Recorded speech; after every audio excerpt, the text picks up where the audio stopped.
Hello दोस्तों, मैं रतन उपाध्याय आपके अपने चैनल ओमेगा ट्यूशन पॉइंट में आपका स्वागत करता हूं। दोस्तों, आज का topic Bihar polytechnic entrance examination 2020 के ऊपर बनाया गया है।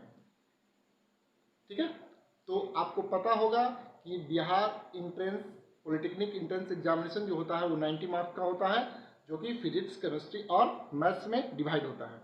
तो आज का टॉपिक फिजिक्स का एक इम्पॉर्टेंट टॉपिक हिट से लिया गया है। हिट क्या होता है?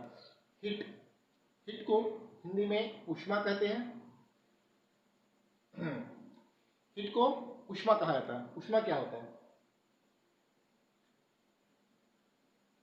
ऊष्मा क्या है? ऊर्जा का एक रूप है जिसके कारण कोई वस्तु ठंडा या गर्म होता है। ऊष्मा क्या है? ऊष्मा ऊर्जा का एक एनर्जी का एक क्या होता है? फॉर्म होता है, जो क्या करता है? किसी वस्तु को गर्मी या ठंड की बात को बताता है, महसूस कराता है कि कोई वस्तु कितना गर्म है और कितना ठंडा है। ठीक है, तो ऊष्मा क्या हो गया? ऊष्मा जो है ऊर्जा का क्या होता है? एक रूप होता है, मतलब एक प्रकार का ऊर्जा ही है, ऊर्जा का एक फॉर्म है ना ऊष्मा। अब इसका पूछ सकता है क्वेश्चन, इसका मात्रक क्या होता है, यूनिट क्या होता है? ऊर्जा का यूनिट होता है, ऊष्मा का यूनिट क्या होता है? इसका यूनिट होता है केल्विन, कैलोरी और जूल। दो इंपॉर्टेंट यूनिट है ऊष्मा का, दो इंपॉर्टेंट यूनिट है। कौन कौन सा? एक होता है कैलोरी, एक होता है जूल। इनमें से एक एसआई यूनिट है। कैलोरी जो है सीजीएस यूनिट है और ये एसआई यूनिट है। एग्जामिनेशन में पूछ सकता है ऊष्मा का एसआई यूनिट क्या होता है, तो जूल होता है। ओके, एक कैलोरी बराबर कितना होता है? क्वेश्चन आएगा एक कैलोरी इक्वल टू कितना होता है? बहुत इंपॉर्टेंट क्वेश्चन है। एक कैलोरी बराबर 4.18 जूल। ओके, या इसको हम 4.2 जूल भी कहते हैं। ठीक है, एक कैलोरी बराबर कितना होता है? ये क्वेश्चन बार बार परीक्षा में आता है। एक कैलोरी बराबर कितना जूल होता है? तो 4.18 बोलो या फिर 4.2 जूल होता है। तो जूल क्या है? जूल ऊष्मा का एसआई मात्रक, स्टैंडर्ड यूनिट है ना। और उल्टा पूछ सकता है कि एक जूल बराबर क्या होता है, ऐसा भी पूछ सकता है। रेसिप्रोकल पूछ सकता है, उलट करके पूछ सकता है क्वेश्चन को। एक जूल इक्वल टू क्या होता है? तो बोलेंगे 0.24 कैलोरी, है ना। तो एक जूल बराबर क्या होता है? 0.24 कैलोरी। और एक कैलोरी बराबर क्या होता है? 4.18 जूल, या फिर इसको बोलेंगे 4.2 जूल बोलेंगे। तो ये रहा आपका यूनिट और इसका वैल्यू, बहुत इंपॉर्टेंट है। उसका से क्वेश्चन बार बार पूछता है। अब आता है कि ऊष्मा की माप किसके द्वारा की जाती है? ऊष्मा की माप टेम्परेचर के द्वारा की जाती है। ठीक है, ऊष्मा की माप टेम्परेचर के द्वारा देते हैं, या फिर इसको बोल सकते हैं कैलोरी मीटर। कैलोरी मीटर ऐसा भी बोल सकते हैं। कैलोरी मीटर क्या है? एक प्रकार का यंत्र, एक डिवाइस है जो ऊष्मा की माप करता है। क्वेश्चन आ सकता है ऊष्मा की माप किस यंत्र के द्वारा की जाती है? तो कैलोरी मीटर। कैलोरी मीटर क्या है? एक प्रकार का डिवाइस है जो क्या करता है? ऊष्मा की माप करता है। तो ऊष्मा की माप किसके द्वारा की जाती है? Calorimeter. ठीक है, ये पीतल का बना होता है, तांबा या पीतल का बना होता है। पीतल या तांबा भी ऑप्शन में रह सकता है ना, इसका बना होता है। इसके बारे में ज़्यादा डिटेल हम लोग को नहीं पढ़ना, क्योंकि हमको ऑब्जेक्टिव क्वेश्चन को डील करना, ना कि सब्जेक्टिव क्वेश्चन को। ठीक है, तो इस चैप्टर से ऑब्जेक्टिव क्वेश्चन आता है दो टाइप का। एक तो थियोरिटिकल आएगा, मात्रक वगैरह आ सकता है, और एक तो आता है आपका न्यूमेरिकल आता है। ठीक है, तो न्यूमेरिकल नेक्स्ट वीडियो में बताएंगे। आज का लेक्चर इंट्रोडक्शन है ना, हिट का इंट्रोडक्शन। दोस्तों, इतनी बात आपको समझ में आ गई होगी। इसका स्क्रीनशॉट आप लोग निकालें और आगे बढ़ें।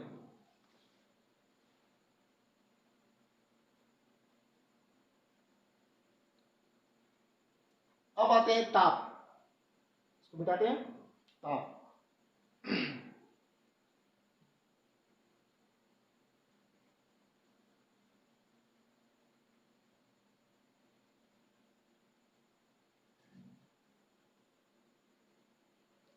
ताप क्या होता है? जिसको इंग्लिश में टेम्परेचर कहते हैं। टेम्परेचर। ताप क्या होता है?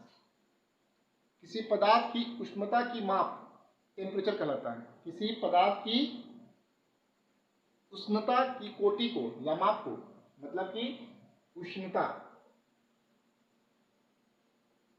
की कोटि, उष्णता मतलब कितना गर्म है कितना ठंडा है, उसकी माप को क्या कहते हैं, कोटि को क्या कहते हैं, ताप कहते हैं। ताप क्या होता है कि कोई वस्तु कितना गर्म है या कितना ठंडा है, इस बात को बताने के लिए हम टेम्परेचर का इस्तेमाल करते हैं। टेम्परेचर है ना, बोलते हैं ना कोई वस्तु 20 डिग्री सेल्सियस या 40 डिग्री सेल्सियस या 0 डिग्री सेल्सियस पे है, मतलब 0 होगा तो मतलब ठंडा है, 10 डिग्री ठंडा है, लेकिन 50 डिग्री बोलेंगे तो वो क्या हो जाएगा, बहुत ज़्यादा हीट हो जाएगा, है ना। और आप लोग को पता है कि वाटर जो है 100 डिग्री पर क्या होता है, उबलता है, और पानी जो है, जल जो है 0 डिग्री पर क्या होता है, वो फ्रीज करता है, जमता है। तो किसी पदार्थ की उष्णता की कोटि क्या कहलाता है, ताप कहलाता है, टेम्परेचर कहलाता है। अब देखिए यूनिट ऑफ टेम्परेचर, टेम्परेचर की यूनिट क्या होती है, टेम्परेचर की 3 यूनिट होती है। ऐसे तो बहुत सारा होता है लेकिन इंपॉर्टेंट आपके लिए 3 है। कौन कौन सा, एक है सेल्सियस, सेल्सियस, केल्विन और फ़ारेनहाइट। ठीक है, किसी पदार्थ की उष्णता की कोटि क्या कहलाती है, ताप कहलाती है। उष्णता की कोटि को ताप कहते हैं, या उष्णता या उष्णता भी बोल सकते हैं कहीं पर, है ना। किसी किसी बुक में उष्णता भी लिखा जाता है। उष्णता मतलब उष्मा के माप, मतलब कितना डिग्री गर्म है या कितना डिग्री ठंडा है। ओके, तो ये क्या है, ये यूनिट है। टेम्परेचर का 3 यूनिट होता है, एक सेल्सियस, एक केल्विन और एक फ़ारेनहाइट। अब देखिए क्वेश्चन आता है, तीनों में एक रिलेशन है, सेल्सियस, फ़ारेनहाइट और केल्विन में क्या रिलेशन है ना। तो देखिए यहाँ से भी एक क्वेश्चन आपके सामने आ सकता है एग्जाम में कि सेल्सियस, केल्विन और फ़ारेनहाइट में एक रिलेशन बताएं, तीनों में क्या रिलेशन है। तो रिलेशन बिटवीन सेल्सियस, फ़ारेनहाइट एवं हाँ वही सेल्सियस, फ़ारेनहाइट एंड केल्विन, तीनों में क्या रिलेशन है ना। तो तीनों में क्या संबंध होता है, देखिए एक फॉर्मूला है, F minus 32/180 equal to C/100 equal to K minus 273/100। ये क्या है, एक फॉर्मूला है। इस फॉर्मूला से क्या होता है, आपका क्वेश्चन डील होगा, मतलब न्यूमेरिकल प्रॉब्लम कुछ सोल्व होगा। याद रखिएगा, यहाँ से आप एक और भी काम कर सकते हैं, जीरो को कैंसिल कर सकते हैं, इससे क्या बनेगा, एक छोटा सा और फॉर्मूला बनेगा, 32/18 बराबर C/10 इक्वल टू K से केल्विन हो गया 273 डिग्री बाई 10।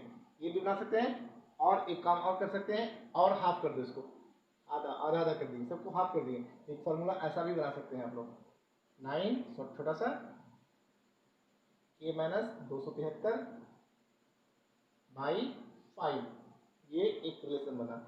लेकिन हम ज़्यादातर ये फॉर्मूला को यूज करते हैं, आप लोग कोई भी कर सकते हैं, ये भी यूज कर सकते हैं, है ना। तो ये तीनों में क्या एक तरह का रिलेशन है, तो ये रिलेशन याद कर लीजिएगा तीनों में, है ना। ये आपके लिए बहुत ही बेनिफिशियल है।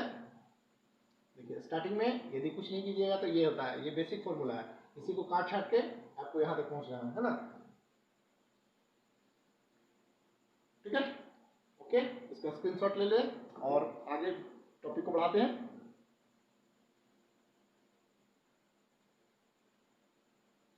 अब एक बात, ऊष्मा हमेशा अधिक ताप से कम ताप की ओर जाती है, अधिक से कम ताप की ओर जाती है, कम से अधिक ताप की ओर नहीं जाती है। कहने का मतलब ऊष्मा का जो होता है फ्लो होता है, ऊष्मा का जो फ्लो मतलब गमन पथ होता है, वो अधिक गर्म से ठंडा की ओर जाता है ना, गर्म से ठंडा, ठंडा से गर्म, है ना। तो ऊष्मा का प्रवाह जो होता है वो अधिक ताप से कम ताप की ओर होता है। जैसे कि आप लोग जानते होंगे कि पानी का बहाव क्या होता है, ऊंचा से नीचा की ओर होता है, ना कि नीचा से ऊपर की ओर होता है। नीचे से ऊपर बहुत कम फ्लो होता है, फ्लो हमेशा ऊपर से नीचे होता है। तो यहाँ पर भी याद रखिएगा, उच्च ताप से निम्न ताप की ओर होती है ना। ऊष्मा का प्रवाह जो होता है हमेशा उच्च से नीचे की ओर होता है, उच्च से निम्न की ओर होता है ना। हाई टेम्परेचर से लो टेम्परेचर की ओर होता है। ये भी आप इसको नोट कर लेंगे, है ना। ऊष्मा का प्रवाह जो होता है उच्च से निम्न की ओर होता है। ओके, अब बात करते हैं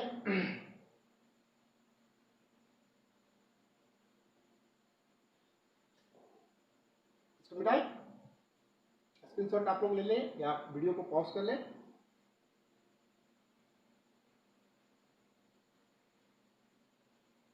अब देखिए, एक चीज और क्वेश्चन आ सकता है, क्वेश्चन एक टाइप का और क्वेश्चन बनता है ऑब्जेक्टिव में, ऊष्मा का प्रसार, मतलब किसी वस्तु को यदि हम ऊष्मा देंगे तो उसमें क्या होता है, उसमें एक प्रकार का प्रसार आता है, मतलब उसमें फैलाव आता है ना, उसे कहते हैं ऊष्मीय प्रसार, है ना। तो ऊष्मीय प्रसार क्या होता है, ऊष्मीय प्रसार मतलब हीटिंग एक्सपेंशन, है ना, हीटिंग एक्सपेंशन। एक्सपेंशन माने फैलाव, मतलब गर्म करने पर, किसी वस्तु को गर्म करने पर क्या होता है, उसके लंबाई में, चौड़ाई में, सॉरी लंबाई में, क्षेत्रफल में या आयतन में क्या होता है, वृद्धि होता है, मतलब उसमें परिवर्तन आता है। इसी घटना को ऊष्मीय प्रभाव कहते हैं। मतलब किसी वस्तु को यदि हम गर्म करते हैं तो उसमें क्या होता है, एक प्रकार का बदलाव आता है, फैलाव आता है ना। वो तीन प्रकार का हो सकता है, एक होता है लेंथ रेखीय प्रवाह, एक क्षेत्रीय प्रवाह और एक होता है आयतन ऊष्मा ना प्रवाह होता है। तो ऊष्मीय प्रवाह तीन प्रकार का होता है, एक होता है रैखिक प्रसार गुणांक, रैखिक प्रसार, क्षेत्रीय प्रसार और एक होता है आयतन प्रसार, है ना। मतलब कि कभी कभी हम हीट करते हैं तो वस्तु की लेंथ क्या हो जाती है, बढ़ जाती है। जैसे मान लिया ये 1 मीटर का रड है, गर्म करने पर मान लिया इसका लंबाई क्या हो गया, बढ़ गया। एक पहले था, अब क्या हो गया, एक से कुछ सेंटीमीटर 0.1 कुछ बढ़ा, इतना क्या हो गया, इंक्रीजमेंट हुआ। तो ये क्या हो गया, इसमें एक तो यहाँ तक पहले से था, लेकिन एक के अलावा भी क्या हुआ, थोड़ा सा ये बढ़ गया, इतना बढ़ा, ये क्या हो गया, इसमें लंबाई में परिवर्तन हुआ, तो इसको क्या बोलेंगे, रेखीय प्रसार। क्षेत्रीय प्रसार क्या होता है, इसके क्षेत्रफल में बदलाव होता है, मतलब लंबाई भी बढ़ेगी और चौड़ाई भी बढ़ेगी, लंबाई भी बढ़ा और चौड़ाई भी बढ़ा, लंबाई भी थोड़ा सा बढ़ेगा और थोड़ा सा मोटाई भी बढ़ गया, तो ये क्या बन गया, क्षेत्रफल प्रसार गुना हो गया, है ना, क्षेत्रीय प्रसार। इसको अल्फा बोलते हैं, इसको बीटा बोलते हैं और इसको क्या बोलते हैं, गामा बोलते हैं। ठीक है। आयतन प्रसार में क्या होता है, आयतन प्रसार में इसकी लंबाई में भी, चौड़ाई में भी और मोटाई में भी परिवर्तन आता है, मतलब गर्म करने पर तीनों चीज में फैलाव आ गया, तो हो गया आयतन प्रसार गुणांक। तो उसमें प्रसार तीन प्रकार का होता है, रैखिक प्रसार, क्षेत्रीय प्रसार और आयतन प्रसार। रेखीय प्रसार को अल्फा बोलते हैं, इसको बीटा बोलते हैं, इसको गामा बोलते हैं। अब बोलेगा तीनों में रिलेशन क्या होता है, ठीक है, relation between alpha beta and gamma. Alpha beta and gamma में क्या रिलेशन होता है, देखिए तो अल्फा बीटा गामा में क्या रिलेशन आता है, तो देखिए अल्फा का फॉर्मूला होता है आपका, देखिए बीटा बराबर होता है 2 अल्फा, एक फॉर्मूला होता है बीटा बराबर 2 अल्फा और गामा बराबर 3 अल्फा, बस ये दिमाग में रखिएगा। बीटा बराबर 2 अल्फा और गामा, इसको गामा बोलेंगे, वाई क्षेत्रीय प्रसार गुणांक, वाई बराबर क्या हो गया, 3 अल्फा हो गया, है ना। अब तीनों में क्या होगा, तीनों में हो गया 1 2 3, क्या देखिएगा, अल्फा बीटा और गामा में ये रिलेशन बनता है 1 2 3, है ना। सबसे कम लंबाई में परिवर्तन होता है, इसमें 2 परिवर्तन हुआ, इसमें तीनों हो गया, लंबाई भी बढ़ गया, चौड़ाई भी बढ़ गया और मोटाई भी बढ़ गया, इसमें 3 होता है, तो 1 2 3 का रेशियो होता है तीनों में, है ना। अल्फा बीटा और गामा में क्या रेशियो होता है ना, 1 2 3, मतलब कि 2 बार, है ना, क्षेत्रफल में क्या होता है, 2 बार बड़ा वृद्धि होता है, इसमें क्या होता है, 3 बार वृद्धि होता है, लंबाई बढ़ा, चौड़ाई बढ़ा और मोटाई बढ़ा। तो इस प्रकार से आज का लेक्चर आपको कैसा लगा दोस्तों, है ना, कमेंट कीजिएगा, और यदि मेरा वीडियो अच्छा लगे तो वीडियो को लाइक जरूर करेंगे। धन्यवाद, थैंक यू।